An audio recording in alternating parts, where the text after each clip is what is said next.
Hi everyone, this is Prasha Dutra and welcome to the Prasha Dutra Show. I'm really excited because today we're going to have a masterclass style episode where I'm going to teach you literally a lesson straight out of my academy. Like it's going to be so cool and so fun, and we're going to do a different variety of episodes here, not just guests but some teaching, some learning, and some really exciting conversations, right? So today is one of those master class days and I hope you're excited for it as much as I'm excited for it. So just give me 1 second. I'm going to make sure that we are live and I can, yeah, people can actually hear me.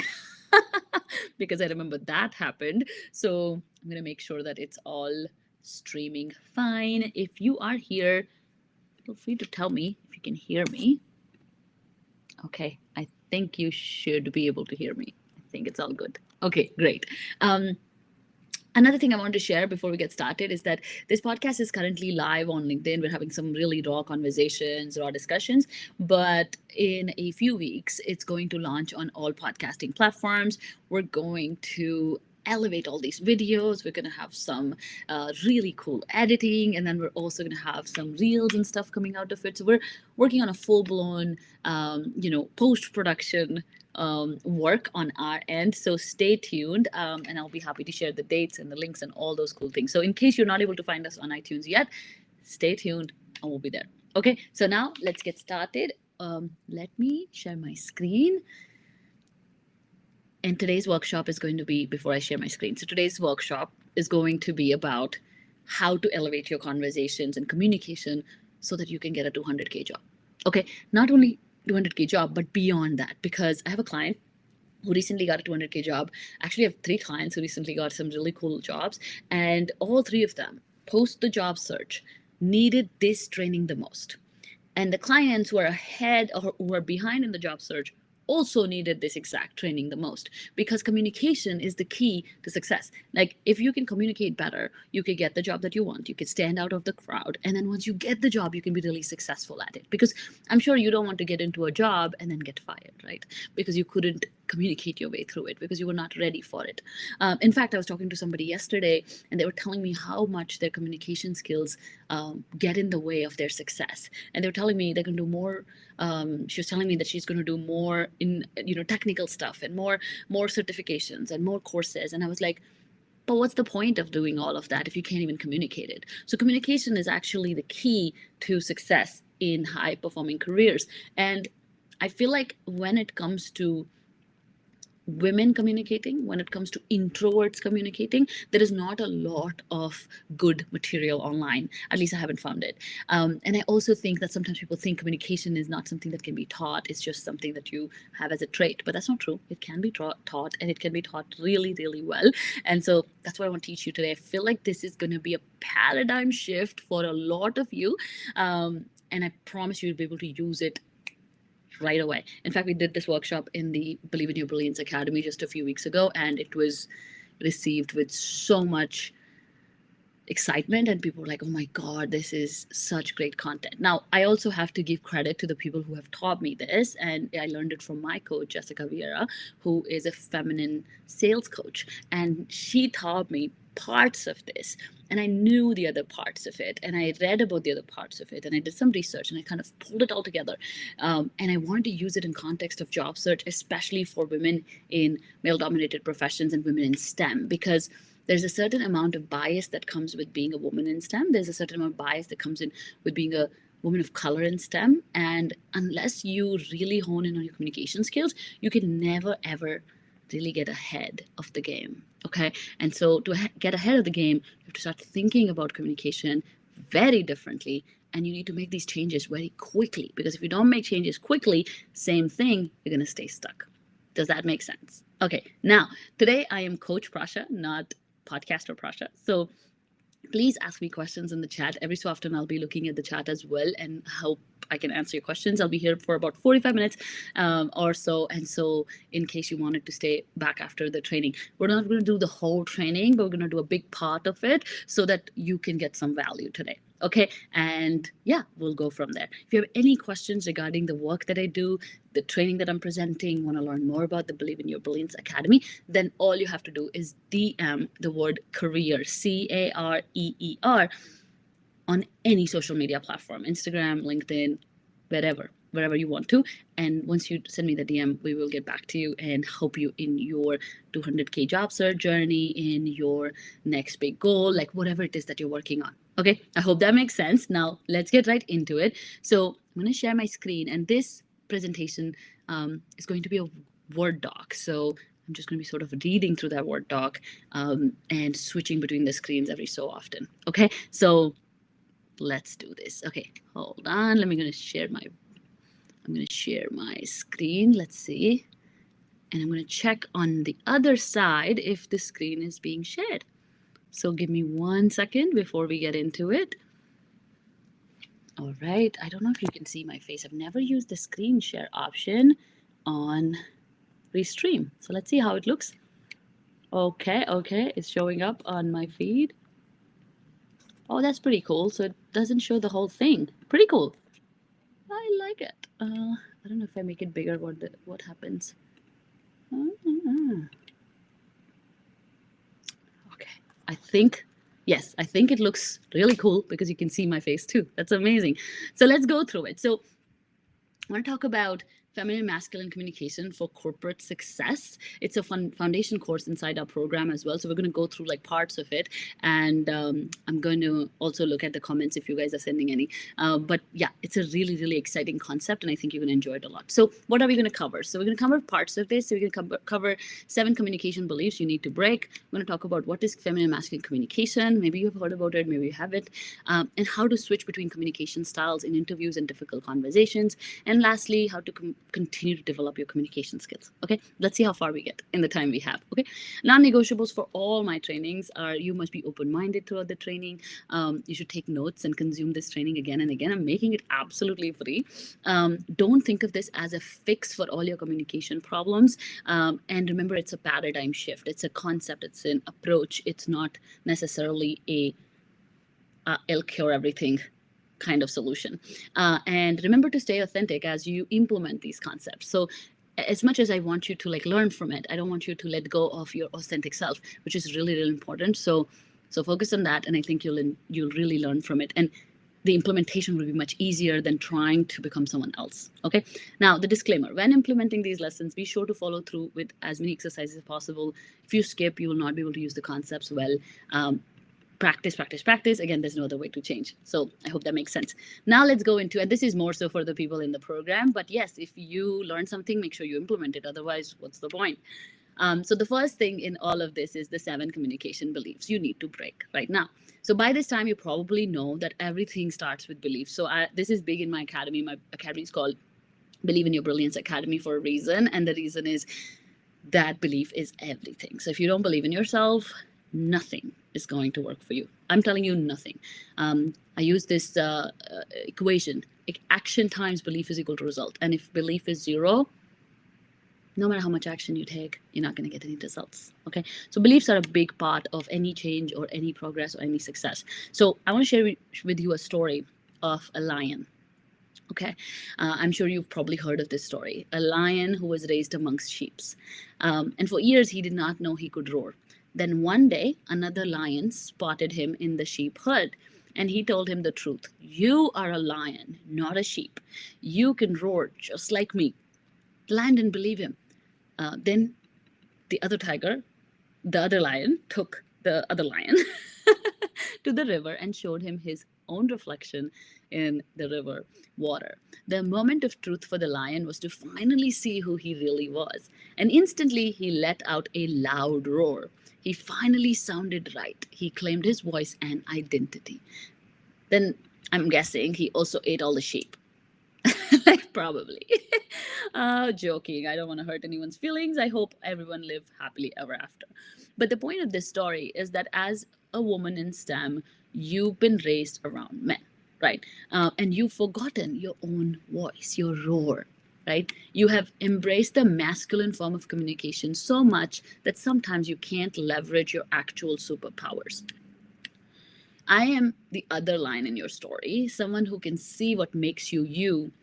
And now I will show you how you can roar without trying to hide your voice and assert authority in every situation. I'm also going to show you how you can bring your feminine roar to the masculine world that you're a part of. And if you're switching between the two communication styles, you could do it very authentically. Okay, I hope that makes sense. But again, for this to work, there are 7 beliefs that you need to break right now, and maybe a few more times before this becomes your second nature. So beliefs have a really bad habit of constantly coming back and not getting done, not getting fixed. So that's why you might have to practice these again and again. But the first belief that people have is feminine communication is weak. It may appear to be softer, but it's actually very powerful, way more powerful than masculine approach. Number 2, feminine and masculine are associated with gender. I mean, I just did that right in my story, but in reality, it's not just a gender thing. It's a style of communication, and it's more like feminine and masculine energies, maybe almost like yin and yang. Some people think masculine is better than feminine. You were raised to believe anything too girly is weak and not the right way to be successful. That's the biggest lie you were ever told. Both energies and communication styles have their place in your life. All you need to do is to understand them and embrace them and use them in the right context. Oh, this is all woo woo, Prasha. I don't want to talk about it. Actually, this is the most strategic and tactical approach to corporate communication and success that I've found in the last 15 years. And I found after reading hundreds of books, hiring multiple coaches, and coaching 400 plus women. Learning this will actually make you strong in all that you do.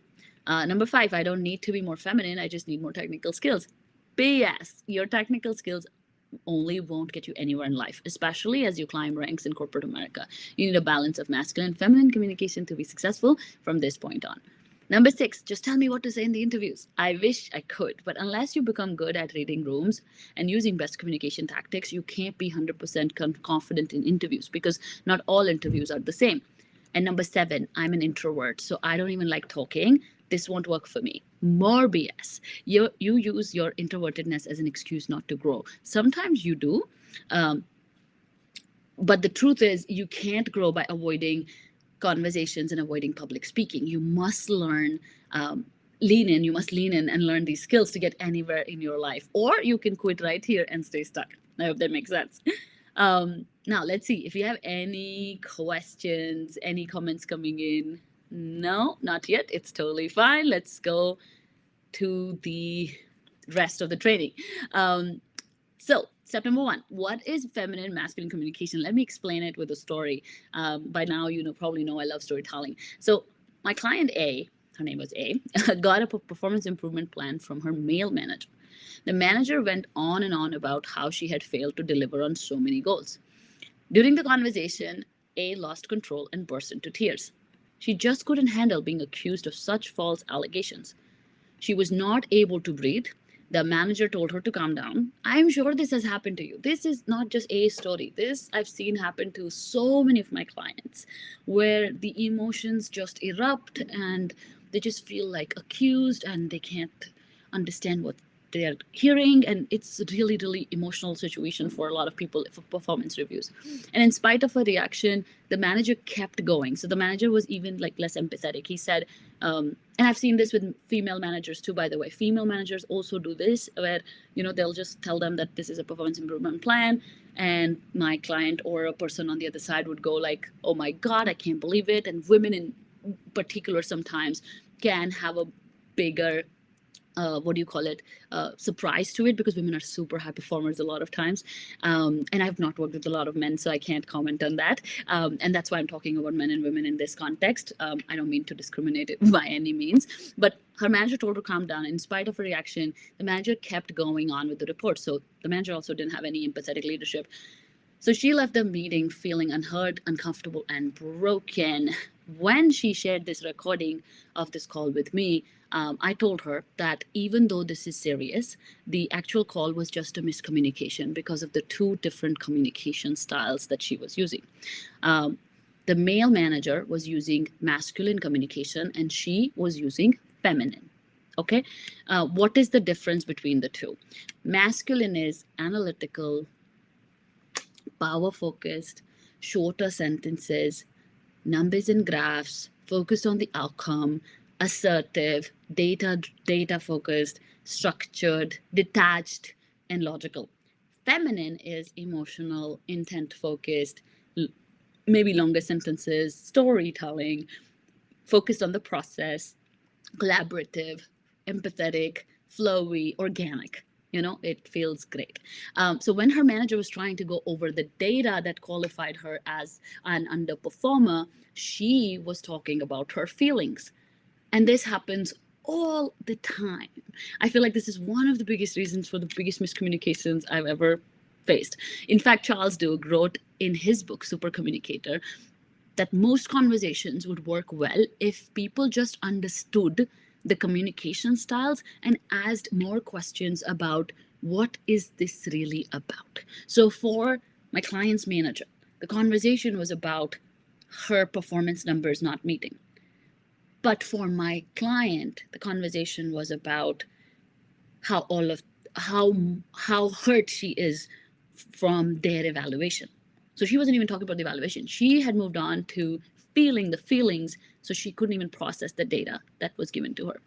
So after I told her the difference between the two communication styles on how she was talking and what her manager was talking about, she started to collect data. I said, don't agree with the performance improvement plan if it's not accurate. Instead of saying this makes me feel sad, why don't we go back with the right evidence to support the masculine information or masculine communication we've received? Let's go back with masculine communication so that we are both talking the same language. Now, of course, in the perfect world, we would want the manager also to use feminine communication to deal with a triggered employee. That would be empathetic leadership, but corporate America is not there yet, and we have way more of these incidents happening, and we're not teaching our managers to do what they need to do. Our managers are not empathetic yet, so we can't wait for them to become empathetic. We're not going to coach them and teach them.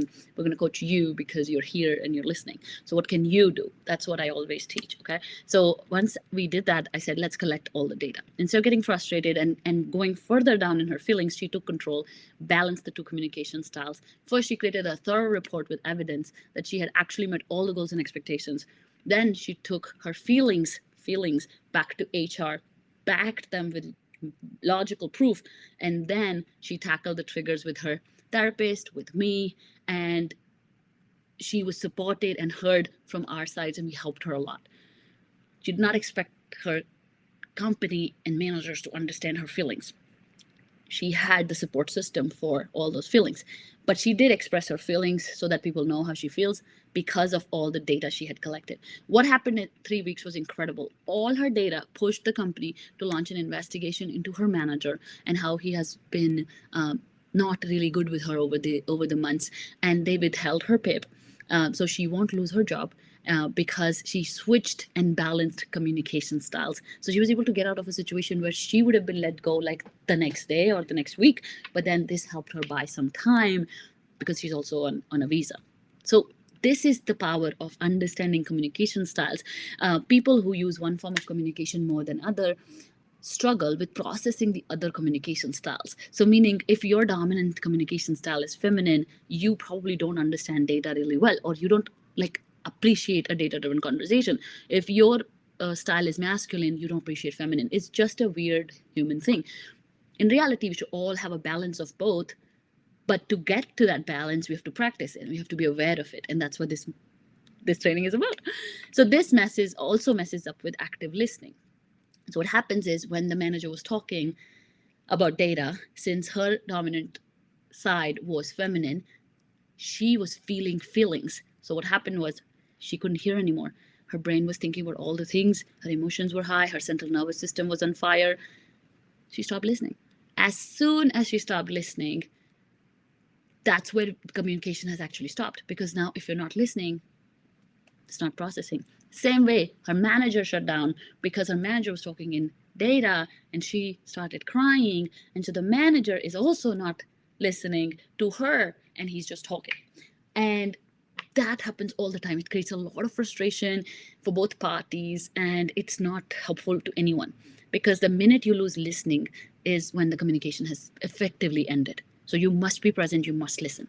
So therefore, it's critical to your success to identify what conversation style the other person is using and meet them there. Okay, I will repeat this again. Men may use masculine style more and women may use feminine style more, But this is not a gender-based thing. I had another client. I want to share another story. She worked for a Fortune 5 for years and had a strong standing. Then she moved into a team with a female manager. In 3 months, she was also given a performance improvement plan because the female manager was 100% masculine in her communication style.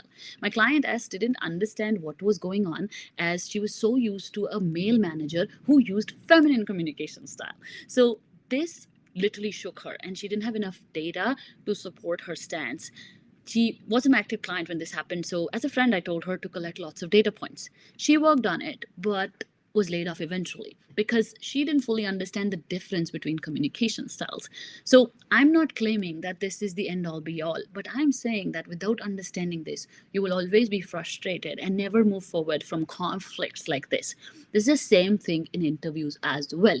So in interviews, when somebody asks you a difficult question that you don't know the answer to, I know for a fact that the first thing my clients do, and you do this too, is you have a feeling about it. Instantly you go into, I don't know, why don't I know? They might think I'm stupid. And then you have all these emotions. You disconnect, you don't listen at that point. Now you miss the next question or follow up or whatever because you had all those feelings a few minutes ago. And then the next question is also destroyed, right? So in interviews as well, it is very, very valuable to pay attention to communication styles and stick to it and know your dominant communication style, because what ends up happening is that we want to speak in the feminine voice, we have feminine as our dominant self, but we're trying to be masculine a lot and we're ignoring our feminine self. It's just like that lion who was ignoring that he's a lion. We're ignoring that these are our needs and we need this. And then what happens is, since we don't understand the two different communication styles, during an interview, during a meeting, during a conflict, we succumb under pressure. So under pressure, our real self comes out.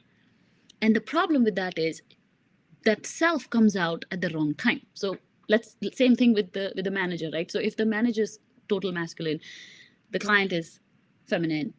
If she's talking about her feelings and the manager, the female manager, is constantly talking about her data, under pressure, even the manager is going to go more towards the masculine side because that's their comfort zone. That's their place. That's what they feel good at. Does that make sense? So it's really, really important to really understand the two different versions of it. And in interviews, again, because you're under pressure, you're going to end up having a lot of emotions and a lot of feelings. And we don't want a lot of emotions and feelings because they are going to mess up with your next answer, because interviews tend to be super, super masculine. That's just the nature of interviews for the most part. Unless you're interviewing for specific roles where emotional intelligence is required, empathy is required, feelings are discussed, whatever. But any roles that I've seen people interview for, especially 200K plus, this is going to be very masculine. It's going to be very much about strategy and behaviors and things that you've done differently. And so you need to make sure that you communicate effectively. And so the feminine part will actually come with your storytelling. The feminine part will come with your impact and why. And the feminine part will come with how you think differently, right? But the masculine part will help you keep the answer structured and to the point and help you get the role. It'll also help you balance those emotions that come when you don't know an answer, right? So this is why it's very important to understand the two different communication styles for interviews as well as conflicts at work. Now, how to switch between communication styles. We're going to stop after this, but I hope you're enjoying this. If you are joining us live, please send me a comment. It sounds like I am speaking into the black hole of LinkedIn for the last 24 minutes. Let's see. Do I have any live audience who love to talk to me? This is so different than how I do it in my academy with 10, 15 people on the call. And yeah, it's quite different than how I do it. But yeah, put in the comment if you're enjoying it, if you like it, if you think I should do more of these, I'll be happy to hear. Or if you have any comments on feminine masculine communication. Okay, let's move on. If a comment comes, I'll definitely take it. So, step number 2, how to switch the communication styles in interviews and difficult conversations. So, before we switch the communication styles and learn about how to use them differently, I want you to think about your communication style. You need to understand your communication style better. Like I said, it has very little to do with gender, it has everything to do with you. Okay, so first question, are you more feelings based? Are you somebody who talks in feelings, I feel versus I think? Or you're somebody who loves data. Maybe you're quoting data to your family people members. Maybe you talk in analytical sentences, or maybe you ask people how are they feeling about something. Are you authoritative and issue directives, or you're collaborative and empathetic? I can tell you for a fact that I'm a very masculine mom, meaning when I am with my family or with my son, I'm always about let's do this, let's go, let's like no, like you know. And my mom is collaborative and empathetic. She's more like, oh, how are you feeling? What would you like to do? And you know, it's different, and both are effective, both are true. But yes, you need to ask those questions to yourself. And Sneha has asked how to identify my communication style. That's what we are talking about, Sneha, like how to identify it. But yeah, Anu, thank you for listening as well, joining us today. Last week was your episode. I loved it. But yeah, so you have to ask yourself some of these questions. You know, I probably know what you're thinking. You're thinking, what's the right answer? But trust me, one is not better than the other. There's no right answer. And we need to embrace both. Whatever, we need to embrace both, and as leaders we need to understand both as well. So there's no right answer, by the way. So some of us are predominantly feminine, some of us are predominantly masculine. A lot of people in STEM usually tends to be more masculine, but what I want you to understand is what is your natural style. So how do you talk to your family is probably your natural style, because at work you're sort of making it up, right? So what are you like, what is your way of communicating in your family would probably be the best way to understand. I have some examples coming up in a second too. Anu said, but Prasha, isn't it fundamentally unfair to keep all interviews more masculine? I don't think it's unfair, Anu. Thanks for asking that question. I do think it's a great strategy because most interviews are masculine. It has nothing to do with, again, it's not about fairness, it's not about gender, it's not about equality.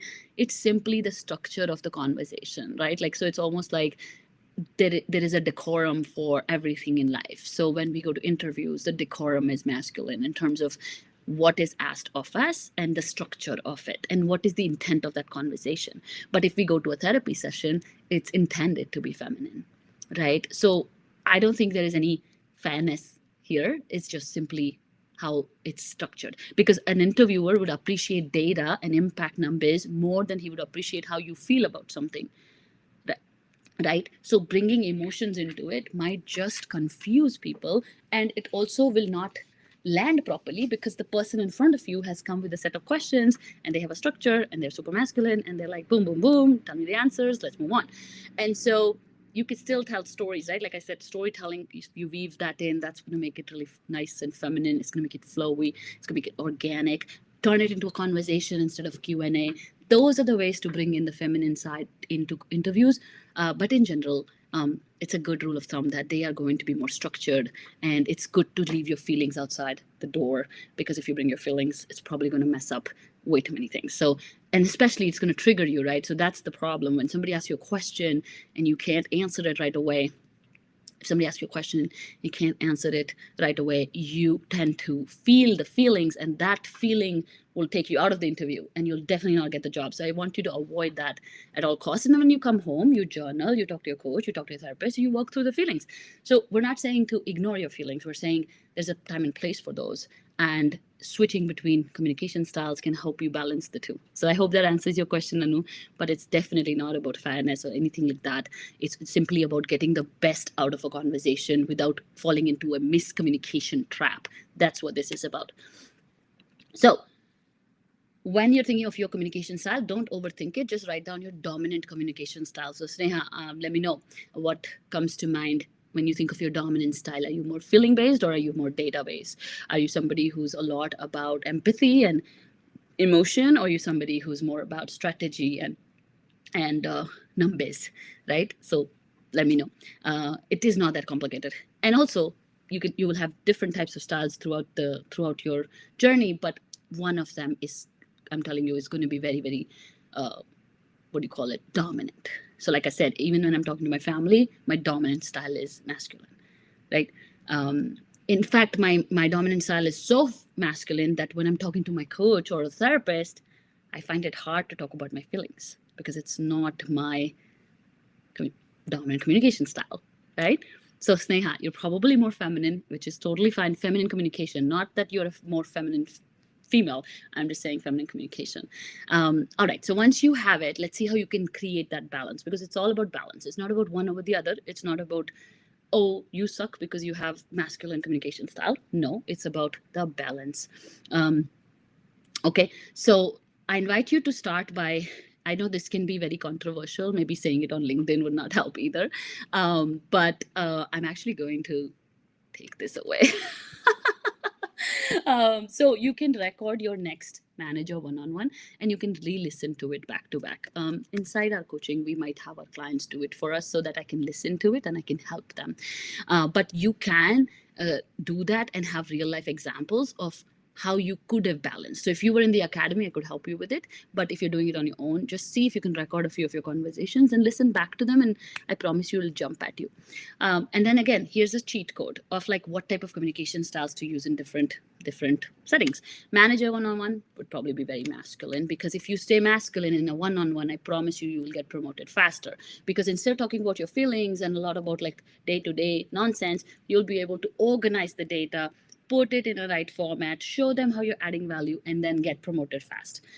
HR interviews, masculine and feminine, they can be both. But in HR, you can talk more about like, I want this kind of culture, I want this kind of mental health resources, I want this kind of stuff, this is my family situation, that's where you can open up as well. Technical interviews should be masculine, right? You have to follow steps, you have to answer specific questions. If you don't know the answer, stick to the method you will use, tell them the steps, don't make it mean anything about you, don't go into feminine, it's not going to help you. Executive team interviews can be both masculine, feminine. In fact, one of the reasons I got my job in the first place was I told a lot of great stories. And so feminine was a very big part of that executive interview. Performance improve, and it's not about feelings, it's about stories. That's what we're trying to use here. Performance improvement chats should be a balance between the two, like I shared in the beginning. Usually more masculine though. But the managers should use more feminine. I feel like they should understand what people are going through. Talking to your kids and family, usually more feminine. Talking to your team member who needs help, more feminine. It's the same for men and women. I'm not saying women should be more masculine or feminine. I'm saying men should use this too. Presenting a new product, you can use customer stories to drive home the reason for the product, and then you can sell your idea, and you can then introduce data as well. Talking to customers, masculine, feminine. I'll tell you an example. I used to work in quality department, and my clients used to be upset. My customers used to yell at me, right? Like simply yell through the phone. That was their feminine communication. Okay, even though they were all men, they were screaming, they had emotions. And I used to balance it with masculine only after I've let them express themselves. So when they're in their feminine, I come and meet them in their feminine. I listen. I'm like, yes, I hear you. Tell me how that makes you feel. Tell me why this matters so much. I get all the answers. Then I leave the call. I'm like, let me get back to you. And then I come back with a masculine solution to solve their problem. So customers, angry customers, see, angry customers, feminine, angry executives, feminine. Why are you upset? What's coming up for you? How can I help you? Networking with a peer will be feminine. How are things? How's your kid? How are you feeling these days? Networking with the recruiter will be masculine. And we can go on and on. Compensation review, this is a big one. Most people make it feminine. They feel they're underpaid. They feel this is not fair. They feel the feelings, when in reality, a compensation review is a research. You do the research, you come up with numbers, you share the numbers, you get the answer, and you stay masculine the whole time. We just did this. We got my client over $50,000 more in compensation. But yes, I think you get the point. And then if you're in the program, of course, we can help you analyze your style even more. And then, yeah, let's talk about how to improve your communication styles. So if you're in the program, we have tons and tons of resources. We have an entire module on feminine masculine communication if you're my client. If you're not my client, it's okay. All you have to do is send me a DM with the word career, and that is going to be the start of our relationship, where I can then come in and tell you more about my program. And if you're a good fit, I can tell you how you can join. If you join, you can get access to all my feminine masculine communication training. Again, I will help you analyze your conversations. I will help you work through them. I will show you masculine, feminine types, and I will show you how to script. I had one client, right? I'm so passionate about this. I'm sure you could see it. But I recently had a client who needed to discuss pay disparity. And that was such a great topic because I've done this before with another client of mine from a really big company. And it was so cool because we used masculine communication to drive home a topic which is super feminine, right? When we have pay disparity and pay gap, we are very sad. It feels wrong. And it brings up a lot of emotion. In fact, she was struggling with this for 4 weeks before we switched communication styles. And we said, no, let's be masculine and let's get this done. And she got it done. And chances are she'll be fine. She'll get the raise as well. But that's the power of this training. If you understand it, and again, I'm not saying this is perfect. I told you from the get-go, I'm not saying this is the end all be all. I'm not saying this is perfect. I'm not saying this is the only way.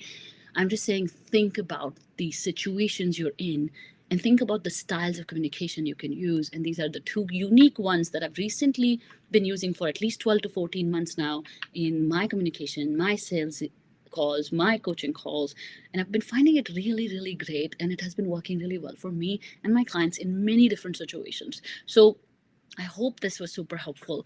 And I just want you to sit with it. Maybe I overshared, maybe I gave you too much information today to process, but I hope one thing stays with you. So if you're still watching, put it in chat. What was the one thing that stayed with you? If you loved what I had to share, this is what the Believe in Your Brilliance Academy is like. It's like new ideas, paradigm shifts, changes that happen quickly, and results that will change your life. So send me a DM with the word career, or send me a DM with how much you enjoyed this conversation.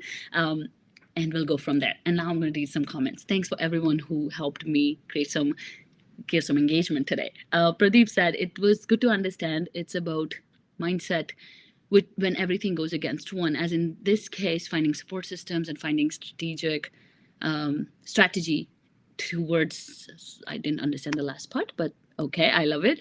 Sneha said, I'm feeling based. My colleagues are data and analytical based, and I looked up to more competitive. Do you cover how to conduct one-on-ones with your manager? Yes, actually, how to conduct one-on-one with your managers is a part of my program as well, Sneha. So send me a message. Let's see if I can help you. If not, I'll be happy to just send you some resources as well. But yes, how to cover them masculine, that's really important.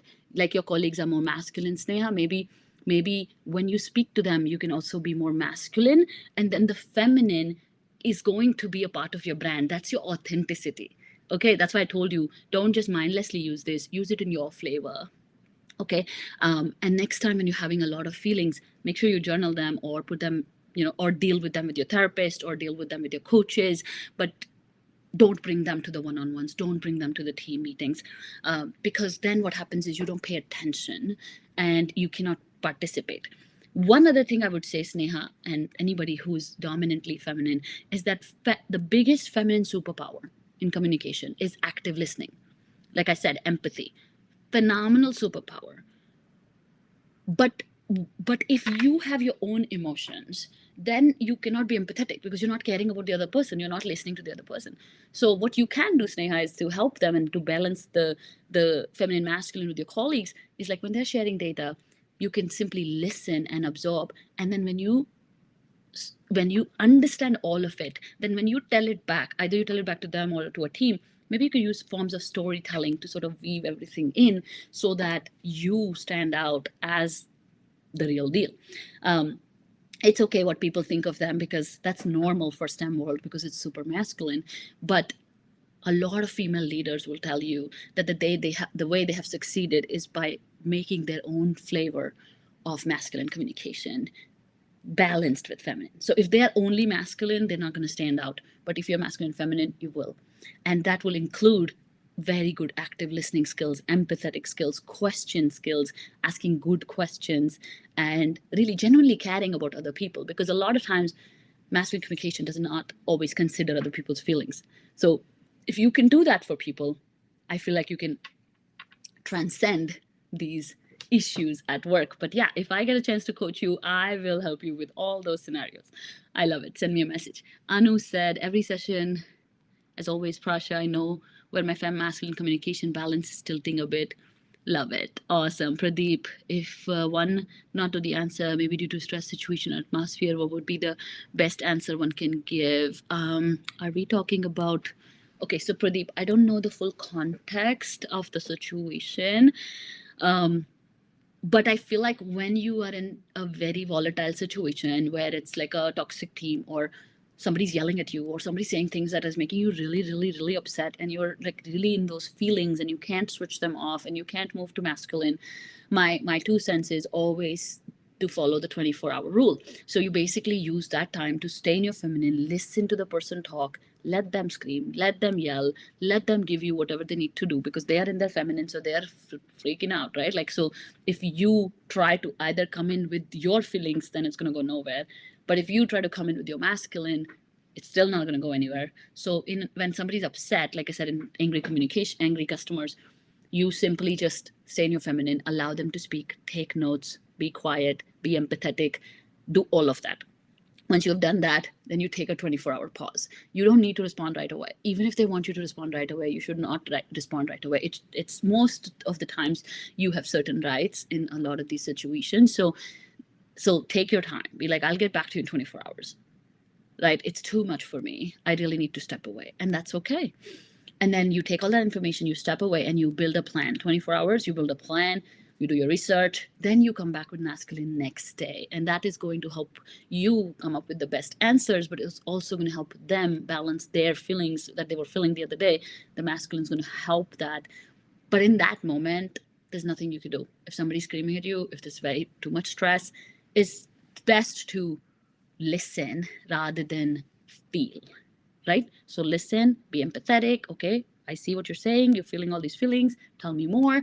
Take all the data. Be like, can you give me 24 hours? Let me get back to you. And in 24 hours, you can come back to it with that. It actually happened to me. Let me share a story without sharing too much details. But at one point in my career, I had a really big conflict with a coworker. And it was not fun. It was not fun at all. And so what I had thought was, I'm just going to let it, like, I didn't think that this was going to happen that day, but it happened. It became really volatile, it became really toxic. And I was like, wait a minute, what should I do? So in that moment, there was a lot of feelings, right? Everybody was feeling a lot of things. I had 2 options: to actually react that same day and get myself in trouble too, or simply just leave. So I just left the situation. I went home, I fell asleep. I did not do anything about it. Next day I came back, and then I went into my masculine. I collected all the data, just like I taught my client. I collected all the data, all the evidence, all the things, wrote a really nice timeline, put my word into the email, and then I shared that with my manager and my HRs that this is what has happened. The other person, however, was still in their feminine. They just kept feeling all the feelings, but they didn't document anything. They didn't have any evidence. And unfortunately, it didn't go well for them. But that's kind of how I dealt with that situation. And I really think that it was my, it's a part of your EQ, right? Like feminine masculine communication, being able to switch between communication styles, being able to be empathetic at one point and not be empathetic at one point, or be more like a leader at some point. All of this is a part of your emotional quotient. But the problem is sometimes we haven't had enough life experience to have that EQ. We haven't had mentorship. I had some phenomenal mentors all my career. Everything I know is because of mentors. Even when I was in my 9 to 5, some people would really volunteer their time. Actually, one of them, Rick, actually, I just messaged him yesterday saying, I still teach the things you taught me all those years ago. So, and some incredible mentors. So a lot of us don't get that. You probably didn't have a mentor like that who could teach you these things. So that's why I am very open about these conversations, because I want to teach you, because other people know this, and because they know it, their EQ is stronger, and because their EQ is stronger, they keep getting promoted, and you don't. And so let me help you change that with conversations, with masterclasses, with coaching, with my program.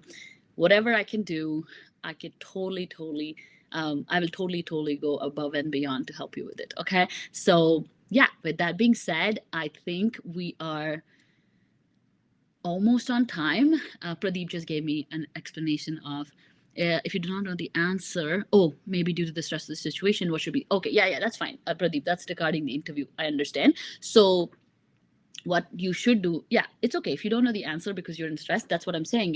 Your stress is taking over and you're going into the feminine communication. What you want to do is stay calm. Number one, keep your central nervous system as calm as possible, and use that time to switch communication style. So for a minute, tell your central nervous system to stay calm, take a deep breath, take a few deep breaths, and then come back with like, the answer's not coming to me. However, here's an example of something similar I've done before, or can I get back to you on this later? And that's how you kind of deal with it. But if you let the stressful situation get to you, the problem is that they are actually interviewing you to figure out, how you respond under stressful situations. So if you don't respond properly under stressful situations, then you're probably not going to get selected, right? So this is why it's important to stay calm. If one does not know the answer, what would be the best answer? Yeah, exactly. In a technical situation, that's what I'm saying. Make sure the feelings don't get to you. Number one, take deep breaths and then answer the best you can. So either you answer a similar technology or a similar tool that you worked with and give a similar example that if I can do that, I can also do this. Pull an incident where you learned a new technology in the past and how you could use the similar steps to learn this new one too. Or ask some follow-up questions on where that technology is used and why they're asking this question. That will help you understand the context of it. Or lastly, if you don't know the answer, be honest and be like, I don't have experience with it. And that's fine. But then, of course, back it up with what do you have experience with, right? But for example, if I'm in an interview and they say, do you know Python? I wouldn't even know what to say. I don't have any parallel experience. I don't know anything about it. And if the role needs Python, I shouldn't even get that role. So thank you very much. I'm just going to say, sorry, I don't know Python. Maybe this is not going to be a good fit if Python is a big requirement. Do you see what I mean? So yeah, so that's how you deal with some of these questions. The answer should not always be right. There should not always be an answer. It's a conversation and you can deal with it. I hope that helps. Sneha has one more question. My manager thinks my work is of very less difficulty. How do I communicate the value of my work? Same thing. That's what you need to do. If your manager thinks that your work is less difficult, then you need to advocate to find out how you can get more difficult tasks. And you also need to organize your one-on-ones. You also need to organize your goals, and you need to align them to your company's objectives, and then you need to track them, and then you need to advocate for better goals and better projects. It's a lot of work. I'm not going to lie. It's not something, I mean, I could do a workshop on how to do manager one-on-ones. I'd be very happy to do it, but it won't solve all your problems because Sneha, there are many things that need to happen in your situation. You need to also probably do a thorough skill gap analysis. You need to understand, if you're in the right job or if you're in the wrong job. And if you're in the wrong job, then we have to figure out what would be the right job. Maybe there is another job in the same company that you can go towards. Or if you have a skill gap that can confirm that you can bring so much more to the table, then we can always advocate with those data points to our manager, and then we can collaborate to move the needle forward. Okay. The problem is if you are not doing impactful work, Sneha, then it's going to impact your growth in the company. But the biggest problem is it's going to impact your career growth overall. I had a client who worked in a company for 5 years, and it was a great company, top 5, Fortune 5. And when we did a skill gap analysis, we realized that they hadn't even included her in a stakeholder meeting in 5 years. They had not included her in any cross-functional team conversation. They had not included her in anything. And so now she has 5 years at a great company, but no transferable skills whatsoever because they just pigeonholed her in one project and that's it. And that's hard because now even if she learns things, even if she does things, it's going to take her another year or two to actually move into a different role. And that would take a lot of advocacy and a lot of, she'll really have to push hard at work to get those skills.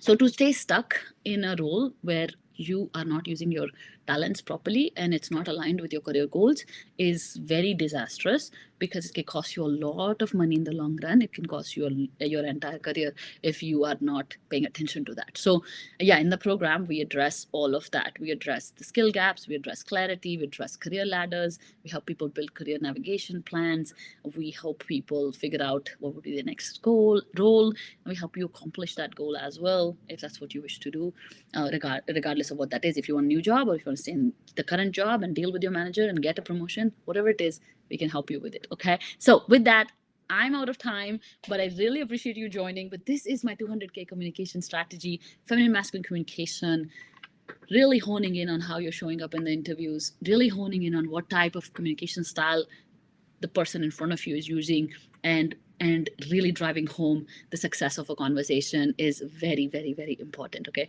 one more question: how to navigate the situation if damage is already done? Okay, how to navigate the situation if the damage is already done? Can you give me a little bit more context? Let's see. I'm gonna take 5 more minutes because I have a call at 1. But I hope you guys enjoyed it. Thank you so much for joining. And yeah, I'll just take this last question and then go. Oh my God, I didn't know LinkedIn Lives would be so energizing. Can I get some context on this? How to navigate the situation if the damage is already done? Let's see. This is the question. Okay. Based on your response now. Meaning if you have been stuck in a role for too long and you have not learned the skill. Yes, exactly. If you weren't invited to the meetings, you have this big skill gap, and how do we